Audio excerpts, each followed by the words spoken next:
few years, there is definitely an increase in the help-seeking behavior. I can say there's more and more young people searching for information on mental health online. There's also an increase in the number of Instagram and TikTok accounts focusing on mental health. However, this may not translate into more young people getting the help that they need. Many of the services require parental consent. So the very first hurdle is to convince their parents that they need counseling services. Unfortunately, many parents are still ignorant about mental health and do not know about the services available. Sometimes, parents even deny or even play down the severity of the issues.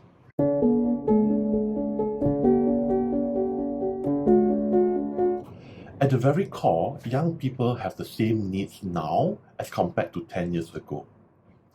All young people want and need physical and psychological safety, connectedness to others, a sense of freedom and a sense of self-worth, and some fun.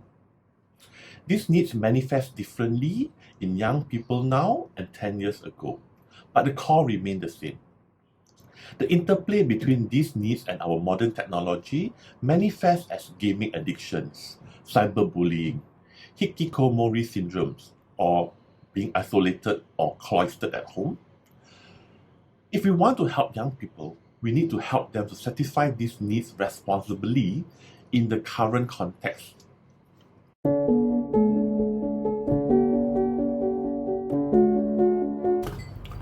The digital and social media world is not real. Most of us only present the best, the ideal, and the most beautiful side of us on internet. We tend to hide the truth and the ugly side of us. As an adult, we may be able to understand and rationalize that this is not real. However, for a young person with less maturity and experience may not be able to tell them apart. It is very easy to compare our life with the seemingly ideal yet fake life on the internet. This may not result in mental illness itself. However, it breeds envy, inferiority, resentment, unhappiness, and even hopelessness. Over time, these may then develop into mental illness for some people. Unfortunately for some young people, this is the only world that they know, and this is the only world where they can derive their satisfaction from. When we derive our sense of self from such a place, it can be a very volatile experience.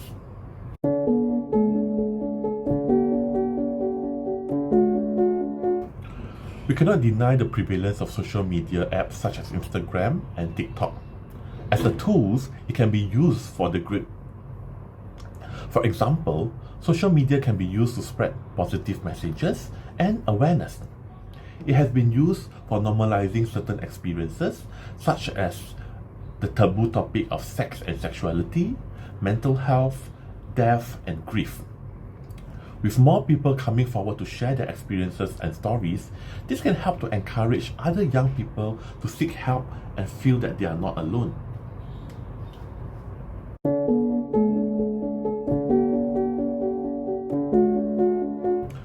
Apps cannot replace mental health professionals such as a therapist. However, they can improve access to supports via online counseling. They can also help the work of a counselor, for example, sending out reminders, tracking progress, and maybe adherence to homework in between sessions.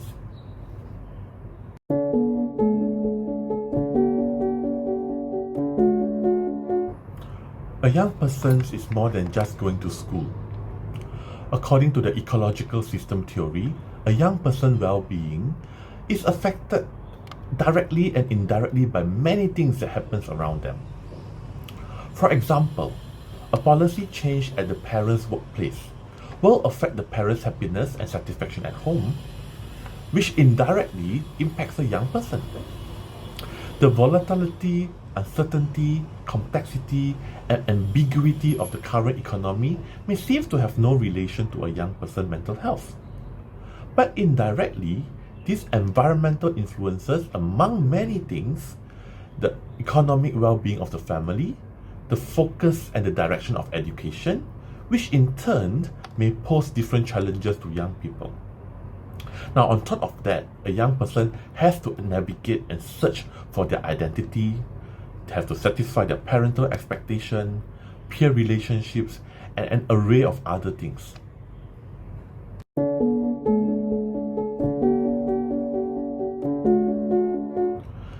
Now, early detection usually means a better prognosis for mental health issues. One big challenge is to put in processes that can help to detect early signs of mental distress. Currently, a lot of burden is being placed on schools to help catch any signs and symptoms of early distress, which can be very challenging for the already stressed and taxed teachers. Now, to allow for early detection, it is important to improve the mental health literacy of the society in general, including parents, family doctors, and other professionals that work directly with students.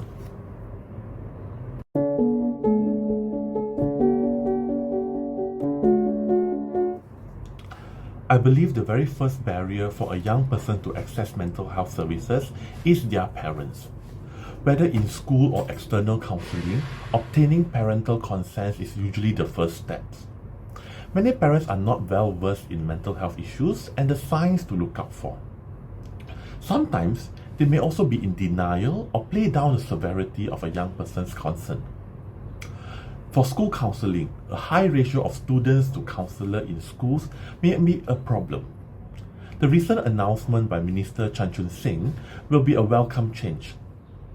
For external counselling, the cost can be an issue for some families. Furthermore, insurance in Singapore does not usually cover for mental health services.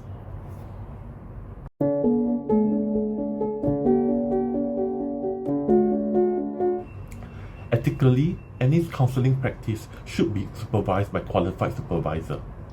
Naturally, increasing the number of school counsellors has to be accompanied by an increase in the number of qualified supervisors too.